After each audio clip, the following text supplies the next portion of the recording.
Welcome back to the show. Jaylen Brown has signed the richest contract in the history of the NBA, 5 years, $304. Next year, which will be the last year of the old deal, he'll make around 32. Then it jumps to 52, and then we're on a roll until we get to the final year of the deal, 69.1. Brew, we had some questions if this was going to get done. It's now done. Your reaction? No problem with it whatsoever. And can we? Everybody's throwing out, the $300 million, the highest paid player in the history of the league, $69 million in his last year. It's all relative. Somebody's going to pass him up in short order. So let's not just look at, does he deserve to be the highest paid player in the league? No, that's going to change soon, all right? But Nick, he's 27 years old in October. So he's 26 right now. Yeah. All right? He's obviously a high character guy. Yeah. He's a two-way player. Sure. He's a winner. Yeah. Right? They've been to 5 Eastern Conference finals in his 7 years in the league. I get it. He wasn't always the driving force, but he's still, lately he's been a driving force in 4 of them, I think? Sure. And so the guy is a winner, and he's getting better.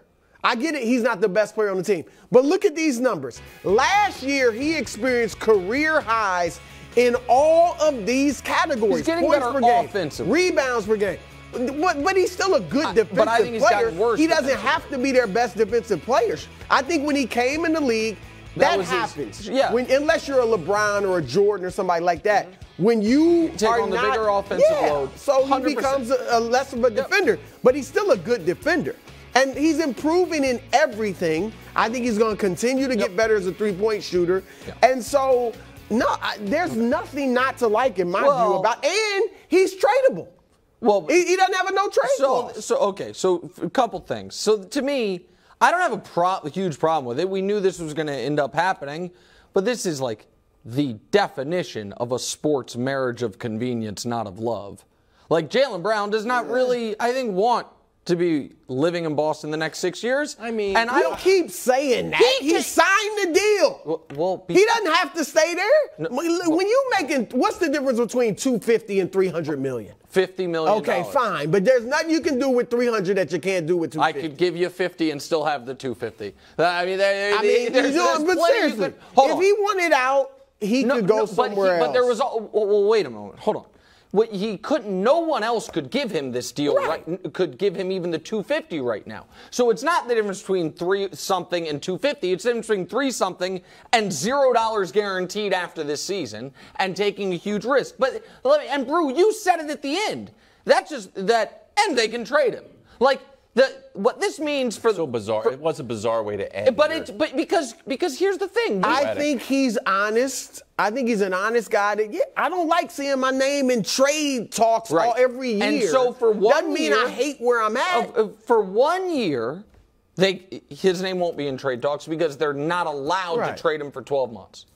And then if the Celtics don't win the title this year, do any of us think he's not showing up in trade talks 12 months from today? I do. It's just bizarre. But so what? No, that's fine. But that's why I said it's a marriage of convenience, not of love.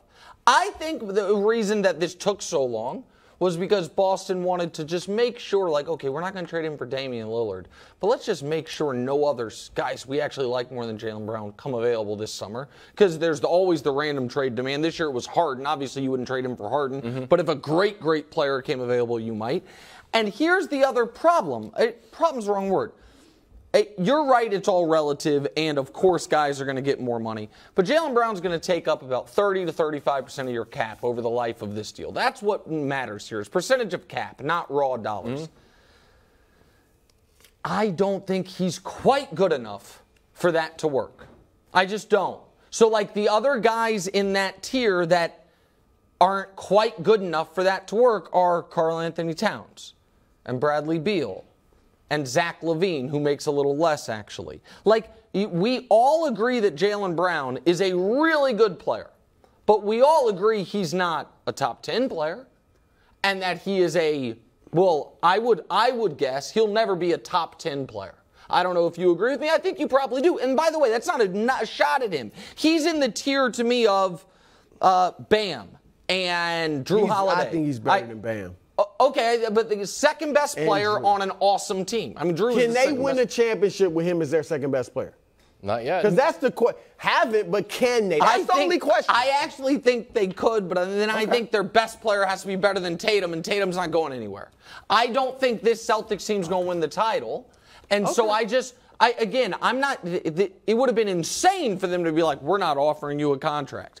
But I just don't think he's a long-term Celtic, because I don't think they're going to win the title this year, and I think then he shows right back up in trade rumors. I'm not killing him for it. No, but it's odd to have signed the richest deal in NBA history, and then you end your rant. Oh, it was good. Everyone's monologue, let's say. Yeah. And be like, and you can trade him. Like, well, you're either committed or not. We all know he's your second best player. Here's a Spot Track He's not your best. tweet of how much they're going to owe Tatum and Brown. So it gets up there, Brew. Do you have any concern with that, or it's just all relative, no big deal? It's all and I get what Nick is saying, percentage of the cap, but with this new agreement, the middle class is kind of being siphoned out a little bit. Being squeezed. And so they're going to be able to fill out a roster. The bottom line is this. They are with Jaylen Brown and Jason Tatum as their two top guys, they are where every franchise wants to be, which is a perennial contender. That's what they are. Now, they have to win it. They have to win. But they are a perennial contender, bar none, every single year. They're in that group of 5 or 6 teams that every single year they're there. Okay, so here are the odds to win the title next year. Celtics in the driver's seat at number 1, even though if you walked around for a full day and said, who do you think's going to win the title, you wouldn't find one person to say it's Celtics. Then it's Denver, Bucks, Suns, and the Heat. Yeah. So is this title or bust? We'll say next year. Yeah, of course. Like, that's the thing is this. If the Celtics don't make the finals next year, I'm not going to say title, but if they don't make the finals next year, then I think they are shopping Jaylen Brown next summer. I think that Brew, I agree. This happens a lot with us, where we agree on 90% of the stuff, but then we kind of loudly disagree on the other 10%. You go astray. But you're 100% correct that being in the mix, the top of the mix every year is the goal, because it's so hard to win a championship. But if you're in that mix for long enough, you then usually have the feeling we have to mix it up. You know, we have to change some things up. And the Celtics, I think, felt like that over the last few years. And then they got a step further. They made the finals. And then even after making the finals, they were like, okay, we don't want to trade him, but Kevin Durant's available, so I guess we would.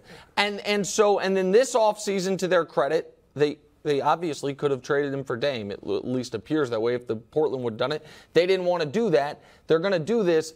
But if next year they, slam their head on that ceiling again, I think they are going to do something more significant than swap out Marcus Smart. Yeah, I mean, possibly. And look, they're in that group where their title or bust every year. Now, the bust, it could be Jaylen. Right? If they get to the conference finals, get beat by Milwaukee, could they look to move him? Sure. Whether they will or not.